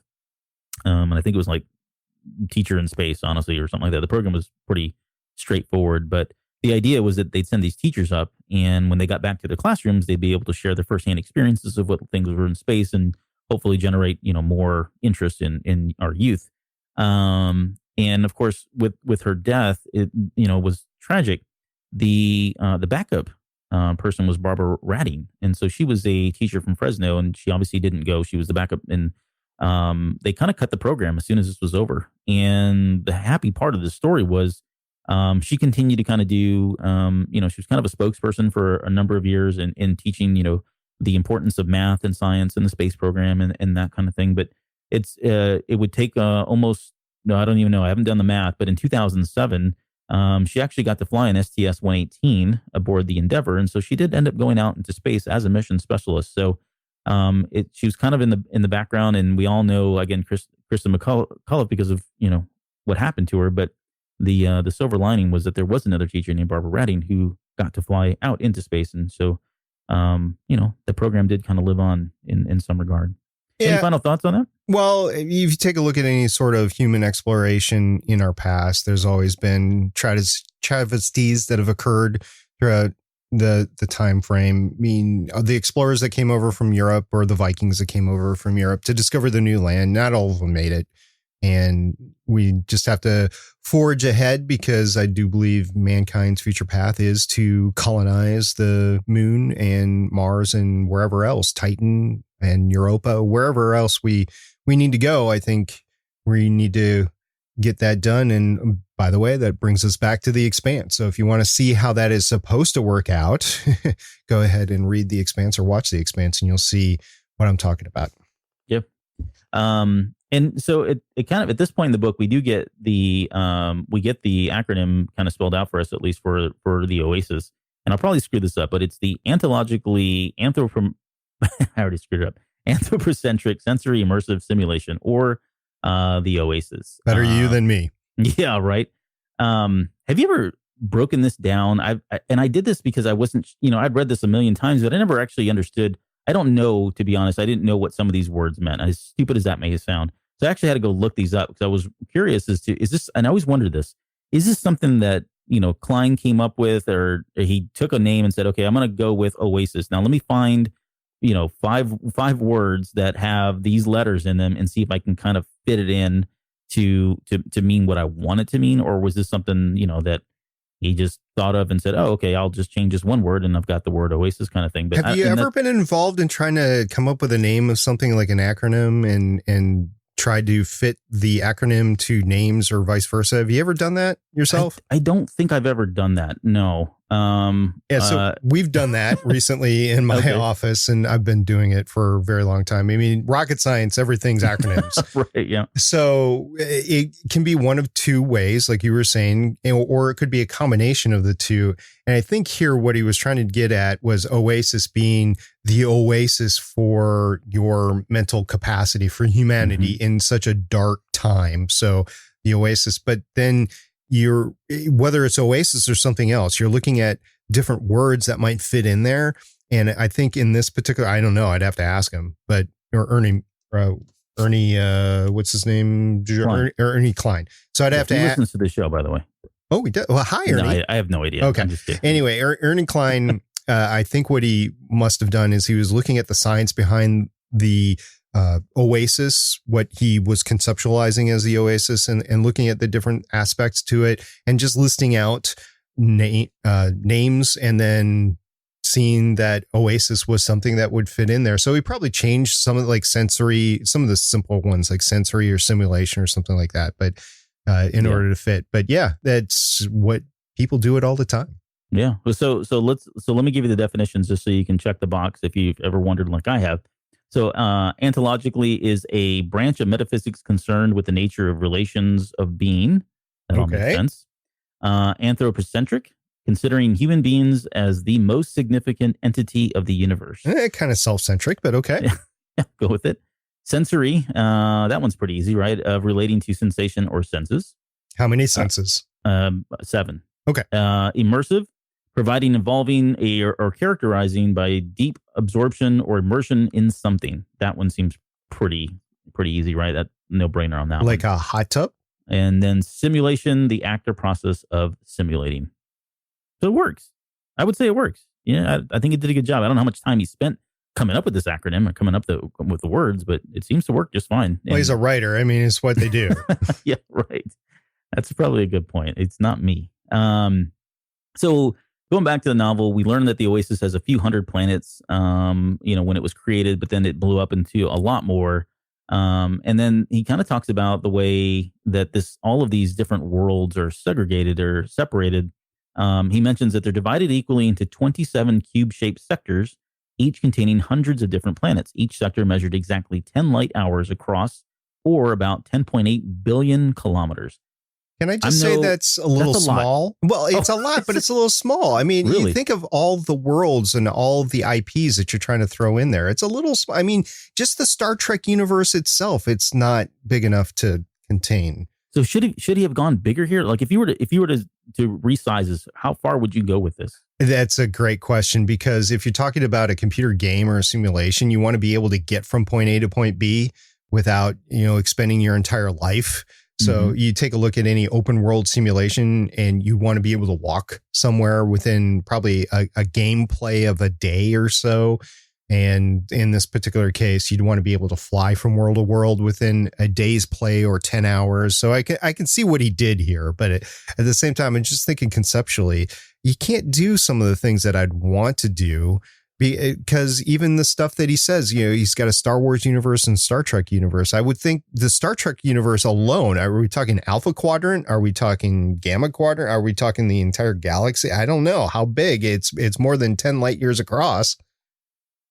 Yeah. And I'm trying to remember now, and I should have done this, but it just kind of came to me, but I don't remember if I think he did mention that there was at least sublight, if not light speed travel available. But you can only go up to light speed, and that's as fast as you can go. So at light speed, it takes you apart from teleporting. Yes, it takes you 10 hours to go from one side to another of a sector. Yeah. So that would be pretty fast. But the whole point of this is, and the reason he's talking about this is he kind of hits on something that we actually are going to cover in the next chapter. I believe in chapter 5, but he's starting to hint on some of the monetary aspects of the Oasis and how they make money, in that they, it's free to play. And this is kind of a burden on Wade to get around anywhere, though. You've got to buy this virtual fuel. And this is where this is just one revenue stream for them, is they charge people an arm and a leg to buy this fuel in order to power these ships to get across the vast expanse of the Oasis, which I thought was a really neat concept. And it's really no different than we probably see today in a lot of games where, it's all microtransactions kind of thing, or they're kind of nickel and diming you, or maybe you can even call it the Gillette theory, right? You buy the razor blade, and then you end up paying an arm and a leg for all the different blades and replacement blades thereafter. So, but he goes on a little bit more, and he's kind of just expanding upon this about the zones. But we get some more details about, some are dangerous, some are aggressive, I guess, or passive versus aggressive. There's some worlds where only magic existed. There's some where only tech existed. There were some that were combinations of both. I got a question about the magic stuff. So if you got a starship and you're going from point A to point B, and it's technology-based starship, you can't go to a magic world. So you can't. So because the tech stops working at some point, so you're just floating in space in this can that doesn't have any power or something like that. So I guess that's why you have both transporting and spaceships, because you need both to get around. Right. If you want to go, if all you had was a technology-based spaceship and you want to go to a fantasy world, you're better off, you're better off teleporting there, or finding somebody who has a vehicle that's capable of doing both. How do you get to the worlds that don't have either? Because he says there's worlds that don't have either. Yeah.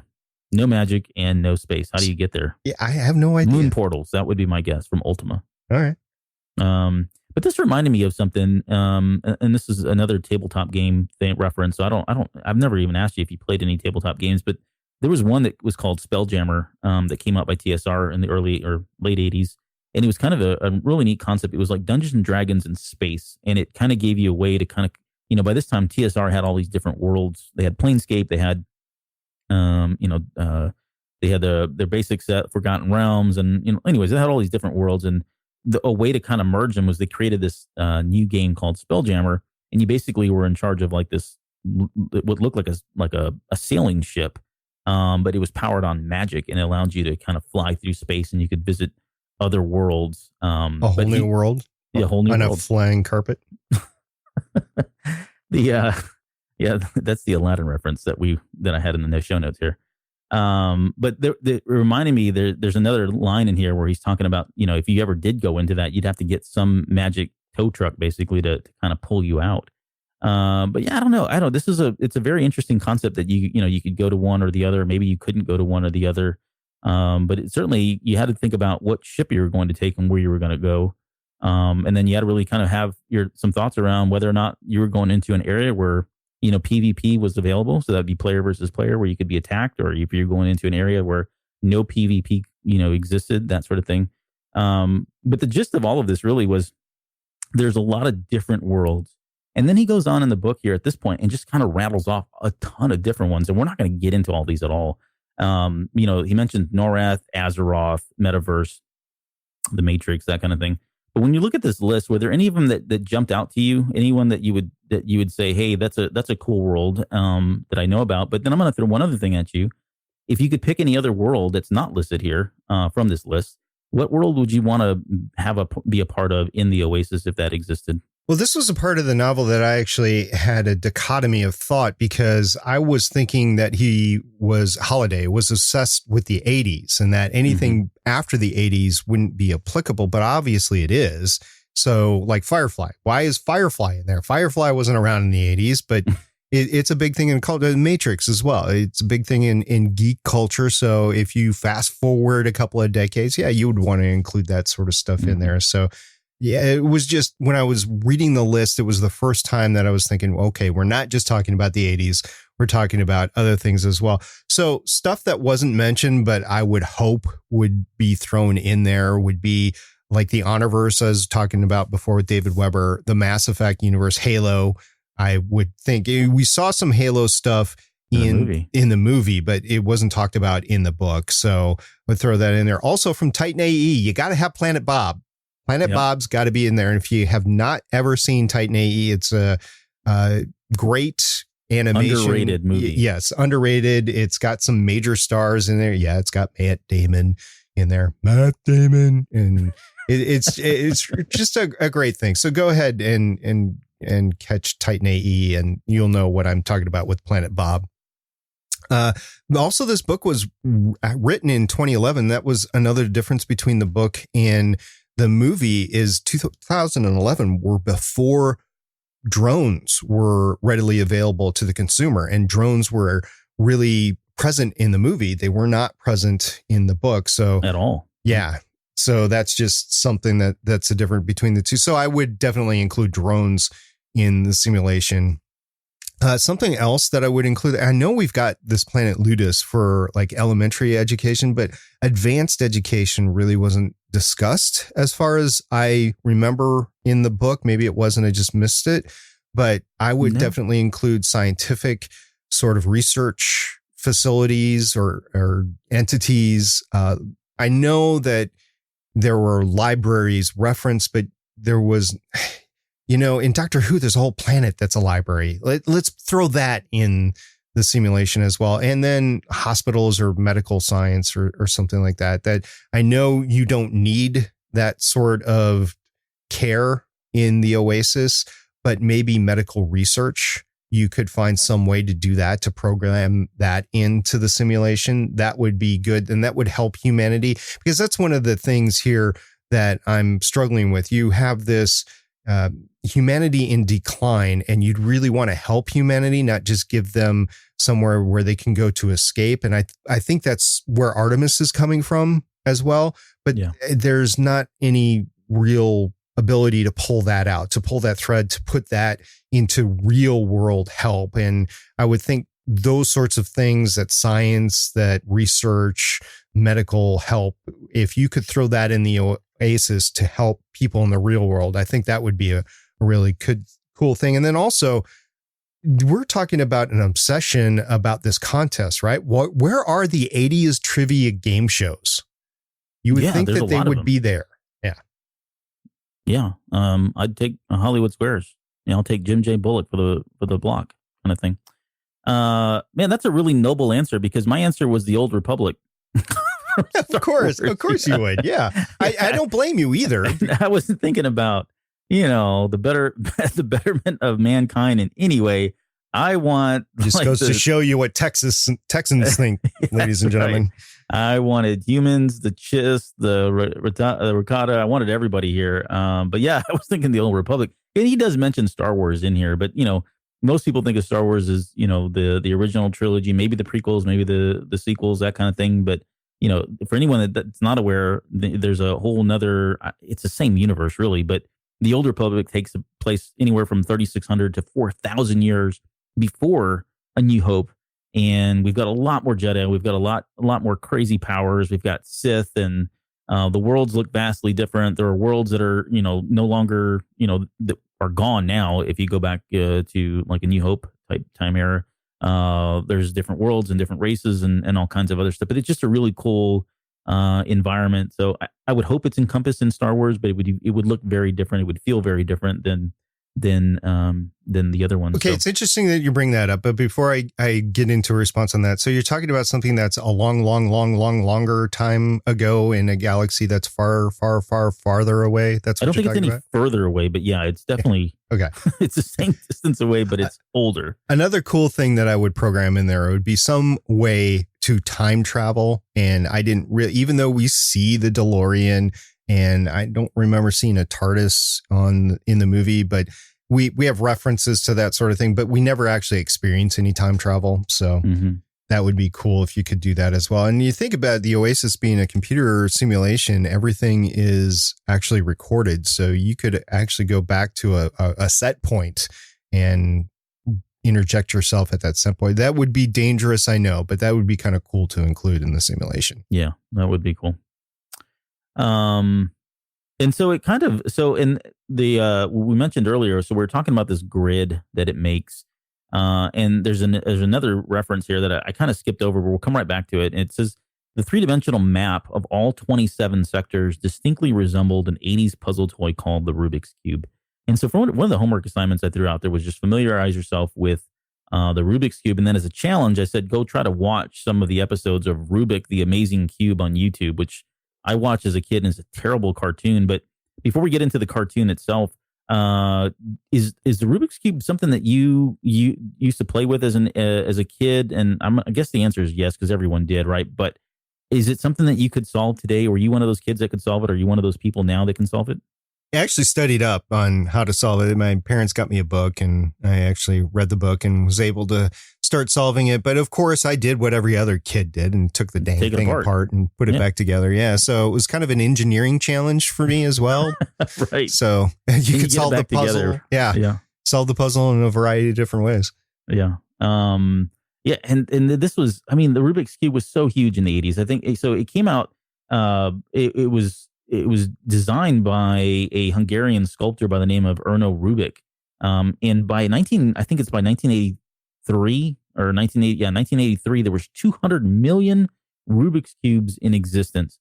And as a kid, and so 83, this would put me right around maybe fourth grade-ish, somewhere around there, third, fourth grade. Everybody had one. They were in backpacks all over the place. And they were hugely popular, at least for me, all the way up until about the mid 80s, maybe towards the late 80s. And then it just it wasn't as popular. You could always find them, and but kids weren't into them as much as they were then. I have to say that there seems to be a resurgence here because honestly, all three of my boys, and they're varying ages, they all have them and they obsess over these things like we used to back then. So I don't know if it's just, one of those things that pop culture stuff kind of comes around every, 15, 20 years or whatever it is. But it seems like there has been a resurgence in these things. Well, it's called a fidget spinner now. That's what it is. They're into those as well, but no, they're not. These aren't fidget spinners. It's way different than a fidget spinner. But there were a number of other ones too. I mean, there was, what we're talking about when we think of Rubik's Cube, traditionally people think of a 3x3, right? You got 3 across, 3 down, 6 sides, that kind of thing. Oh, don't go bigger. Don't do it. Don't do it. Oh, no. There's a 2x2, there's a 4x4, and then you get into 17x17. Yeah, those are 22x22s, 33x33s. My son has a ghost cube, which if you've never seen one of those, it's really kind of weird looking. It's got no colors on it, and it almost looked like it's I don't even know how to explain it. I'm probably not doing it justice. A square one. He's got all these new ones, but growing up, I remember the Rubik's Cube. I remember the Pyraminx, which was just basically a pyramid, with 5 colors. And then there was the Rubik's snake. Do you remember this? The snake, which was long. I don't even know what it was. Just it looked like a snake, and then you could kind of make a cross out of it, and you had to do that, and all kinds of things. But how into any of the other ones were you growing up?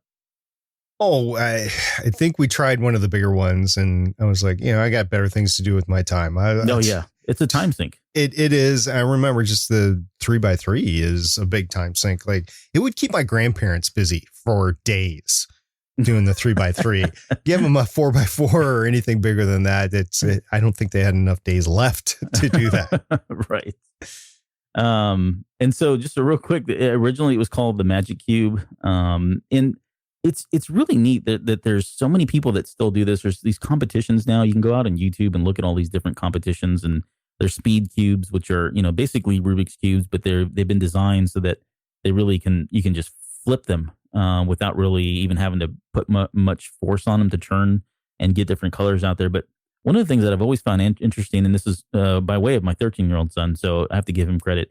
He watches these videos of these folks that are trying to do these, and there's 2 types that always amaze me. There's the speed cubers. So I think the fastest on record time is 4.22 seconds. So imagine taking a Rubik's Cube, somebody scrambling it out and solving it within 4.22 seconds. That's the world record. That's not blows my human. mind. It's not even human. No. And then the person that sits just 5 places behind him, right, that's kind of slacking, is Bill Wang. And I forgot to mention the gentleman's name. Philkus Zemdegs is his name. So it's from Cambodia. He's got 4.22 seconds. But if you go down to, what is it, 2nd, 3rd, 4th, 5th, 6th, 7th place is Bill Wang. No, I'm sorry, 6th place. He's at 4.76 seconds. So Bill Wang, you need to pick it up because you're 0.4 seconds slower than Philkus. You need to put a little bit more synthetic lube into the Rubik's Cube to make right. It turn just that much faster. And who's timing? I mean, that could be somebody that is just hesitating on the start-stop button. Right. Yeah, exactly. At 0.4, yeah, this is just it's human element. And I think the way it works is they get the cube, they have to hit a button, so they're stopping the timer themselves, right? Oh my gosh. Yeah, it's pretty nuts. So if you get a chance, go look at those YouTube videos. They're pretty amazing. And then the other one that's interesting is they have these competitions where they give somebody a cube that's scrambled. They're allowed to look at the cube as long as they would like, but they can't solve it yet. Once they're ready, they put a blindfold on them, and then they put a piece of cardboard over their face, and they start a timer, and they solve it by memory. It is absolutely phenomenal to watch. It's amazing. And they don't just do 3x3s. I mean, we're talking, the bigger cubes as well. And some of these kids are very, very young. And it's really all they're doing is committing all those algorithms, right? They're memorizing the patterns around the cube. And so they sit there and they twist it one way, they look at it another way. And they're just committing all of the design of the pattern that exists once it's scrambled. They commit all of that to memory. They pre-calculate all the algorithms that they're going to need in order to solve it. The blindfold goes on, the cardboard goes over the face, and they go and they just solve that thing off of memory. And, it takes, a good 30, 60 seconds to do it, but they solve it. And it just blows my mind. And he'll sit here and watch these things all day long. And I end up getting sucked into them because I can't believe it myself. So have you ever seen either one of those before? No, I have not, and I'm afraid to turn them on because I don't have that much time to devote to oogling these people doing this stuff. That would be amazing. I can see actually once I've studied, and if you picked up a book and you would actually study to know how to solve a Rubik's Cube, I could see how you could memorize what moves to make in order to do that, because it's based off of techniques and processes in order to solve like one side, then the other side and whatever. And you have to do specific movements to get to that. So I could see that. I never want to do it personally, just because I just don't have the drive to do it. But great that those kids can do it. And it's going to be amazing what sort of hackers they're going to become in real life, because they're going to be able to manipulate code really easily. Absolutely. All right. So we're going to end on a high note. The last topic really, before we kind of summarize the last of the chapter here, Rubik, the Amazing Cube. Did you get a chance to watch any of this crap on YouTube? Would you just call it crap? No, I did not get a chance to watch it. So it was the one homework assignment that I failed. Sorry. That's okay.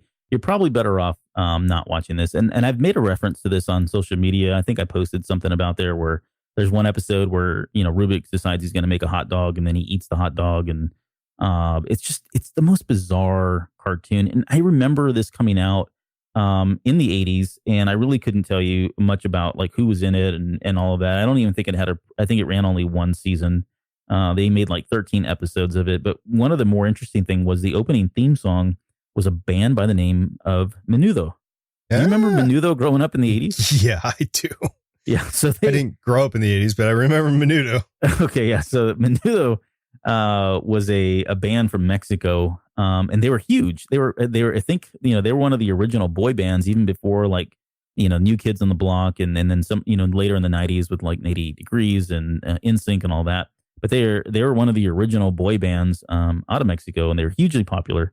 And this was kind of right at the height of their fame. And they came and did this theme song, and I'm definitely going to post this show.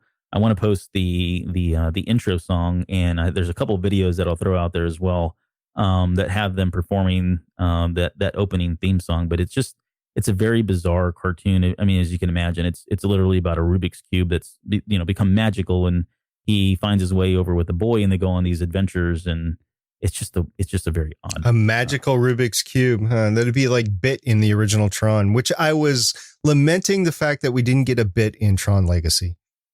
Yeah, no, that's true. We did not. Although I do. So you brought it up, but I think the last two hosts that I had when we talked about Tron didn't hold that movie in high regard.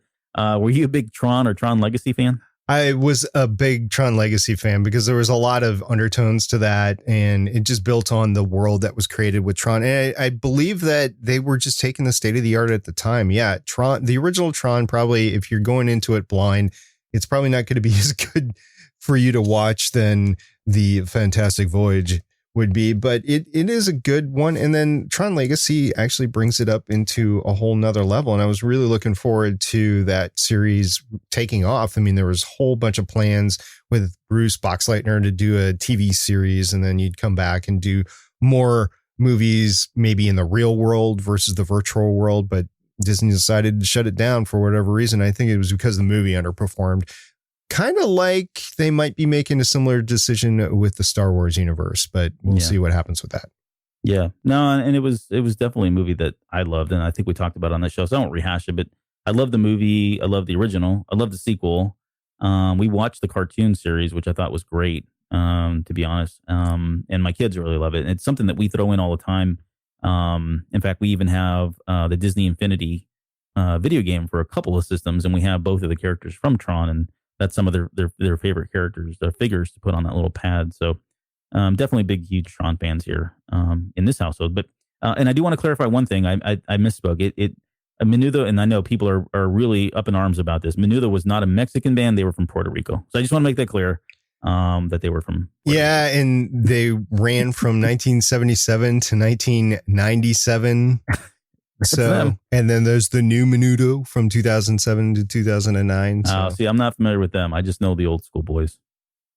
All right. Well, So the rest of the book, really, there are no pop culture references, and it kind of paints. So in a nutshell, the rest of the book or the rest of the chapter? Sorry, rest of the chapter. Yeah. Don't want you to get in trouble with your listeners here. But he's talking about how he's just stuck on Ludus, and it sucks for a lot of different reasons.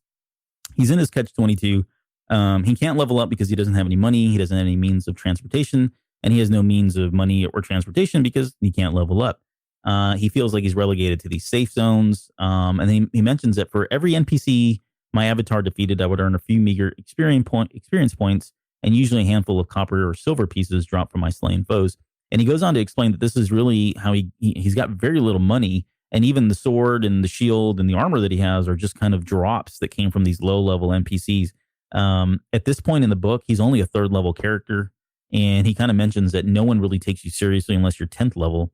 And he's got all this vast 80s knowledge, and you can kind of feel for him that this is not fair, that he's got all this knowledge, but yet he's not out there, plowing fields like H is. I was thinking about this, and I was thinking about how he was in the search and how a lot of the Gunters actually ended up being kids versus adults and sort of thing. So let's step back a second and just take a look at the holistic picture here. Is that adults are trying to live. They're trying to scrape by. So they're working a bunch of the time. And so they don't have the time to devote to an actual treasure search. Mm-hmm. Like Indiana Jones or National Treasure or anything like that. So they just can't do it. And these kids, they're doing what kids do. They're going to school, and then they have this immense amount of free time. And that free time is devoted towards this quest. And that is why a lot of these Gunters are kids versus being adults. And the fact that they're in a no PvP zone actually helps them do the research because they don't have to worry about dying and losing any of those notes or experiences. So I think actually that's why the book and the movie turns out the way it does, is because of the fact they're in a no PvP zone to start out with. Yeah, no, that's a great observation. I hadn't really even considered that. The rest of this chapter just talks about how, the great, we mentioned it earlier, but we're entering this third decade of a great recession. He mentions that there's a 2-year waiting list just to get fast food jobs. And it ends with the final line of, so I remained stuck at school. I felt like a kid standing in the world's greatest video arcade without any quarters, unable to do anything but walk around and watch the other kids play. We've all been there. And we've all been there. I was going to say, I've been that kid walking around an arcade with no quarters, putting my finger in that little slot to see if maybe the little coin return to see if maybe someone left one in there. But yeah, I think we've all been that child. So with that, you have any final thoughts on, I guess, chapter 4 as a whole, and maybe any of the topics really that we talked about tonight? Well, it's kind of the chapter itself was kind of set up to go into the next thing. It was kind of transitioned from the basement into his actual discovery next chapter, which you're going to talk about next episode. So that'll be a fun chapter to go through. And as far as the video games and the quarters, that's actually a big reason why home consoles actually picked up, is because you didn't have to spend hundreds and hundreds and hundreds of dollars with your quarters, nickeling and diming you, so to speak, in the arcade, versus you can buy the console, buy a game, and then play until your heart's content and don't have to worry about any extra money. But the unfortunate part about that is that you're not in a collaborative environment. Now, yes, you are in the Oasis, but with these early consoles, you weren't. So that was a quid pro quo back then. Yes, you couldn't go to the arcade and find out who had that high score. You'd have to do it in your own house with the 3 or 4 people that you could get to your friends or your family to your console. So yeah, and literally changed the landscape of arcades across the nation here, at least in America. So yeah, we can't talk about Asia because neither of us were grown up in Asia. But if maybe you have a listener that knows how that occurred in other continents it as well. Still continued. Yeah, it thrived in the crash of the video game crash. Really, we used to say reference it as the video game crash, right, of 1983, and now it's referenced as the video game crash of North America, because the other markets didn't crash. They were able to sustain more than us, and it was just, we were a victim of our own success, so to speak. But they thrived in other places. So we sure it's North America, because I don't know if it ever really took off in Canada. So I don't know if we can include them or not in the crash part. Well, I don't know if we have any Canadian listeners, but I will have to check with them. Okay. Yeah, that's a good question. Okay, so before we go, why don't you tell our listeners where they can find you or your work if should they want to do so? You can find me and my work over at gonnageek.com with all the great podcasts that I do over there on Marvel, with Legends of S.H.I.E.L.D., on DC with the Starling Tribune podcast. And if you're interested in learning more about podcasting, there's a podcast about podcasting. Yes, how meta, called Better Podcasting there. And if you want to hear me talk about space stuff, the gonnageek.com show is where to go to. But we have a bunch of other shows over there, about 20 other shows. So you can get your geek on over there in whatever that your heart desires in terms of geek. Very cool. And thanks again for being on here tonight, SP. I really appreciate you making the time and working with me to get on the show. It's been a lot of fun. Yeah, thanks for having me. It's only like 3:00 in the morning my time now. So, yep. All right, we won't keep you any longer. Let me just really quickly segue into the next episode. We'll be covering episode 0005, which we're calling You Have Chosen Wisely. And we're going to be joined by returning co-host Bill Elwine, who was on the show a few episodes ago, and a new co-host that's never done any podcasting before. Her name is Morgan Marshall. And if you're a listener to this show, then you probably are already following her social media page. You may know her as _ReadyPlayer1_. So we're excited about that. But in that episode, we're going to be covering Indiana Jones and the Holy Grail. We'll be talking Steve Jobs and Steve Wozniak, John Lennon, Paul McCartney. We're going to get into some old old computer systems like the TRS-80, the Commodore 64. We'll talk about gregarious games, Star Wars action figures. Got a lot of stuff that we're going to cover, so we're looking forward to that one. And if you'd like to follow us, you can do so on Instagram at The Basement RPO, on Twitter at The Basement RPO, Facebook /The Basement RPO. We've got Patreon, TeePublic, and other links as well that if you'd like to support us, you can do so there. And of course, if you like what you're hearing and you're enjoying the show, please give us a good review on iTunes. It's always great to hear that feedback, and it's very encouraging to keep going. So with that, we'll end the show, and we'll look forward to seeing you guys on episode 5 coming up in about 2 weeks. Thanks, everyone, and have a good night.